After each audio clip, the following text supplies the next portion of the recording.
യുടെ കാലാവസ്ഥ കൃത്യമായും ചൂടിൽ നിന്ന് തണുപ്പിലേക്കുള്ള മാറ്റം, ആ ട്രാൻസിഷൻ അതിലൂടെ കടന്നുപോകുന്ന ദിവസങ്ങളാണ്.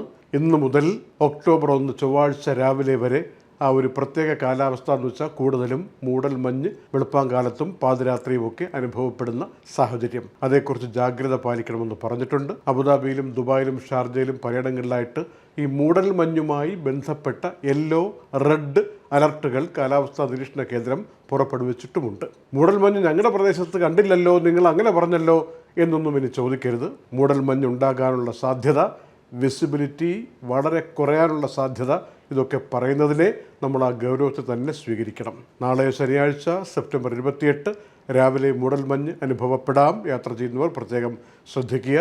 അതുപോലെ 9 മണിവരെയൊക്കെ ഈ മൂടൽമഞ്ഞ് നീണ്ടു നിൽക്കാം എന്നാണ് പറയുന്നത്. കൂട്ടത്തിൽ ഒരു കാര്യം കൂടി പറയുന്നു. ഞായറാഴ്ച 29-ാം തീയതി കിഴക്കൻ പ്രദേശങ്ങളിൽ പലയിടങ്ങളിലും കാര്യമായ മഴ കിട്ടാനുള്ളൊരു സാധ്യതയുമുണ്ടെന്നാണ് യുടെ കാലാവസ്ഥാ നിരീക്ഷണ കേന്ദ്രം പറയുന്നത്. പ്രത്യേകിച്ച് ഫുജേറയിൽ, അലൈനിൽ, ഷാർജയുടെ തന്നെ ചില ഭാഗങ്ങളിൽ ഒക്കെ മഴ കിട്ടാനുള്ള സാധ്യതയെക്കുറിച്ച് പറയുന്നുണ്ട്.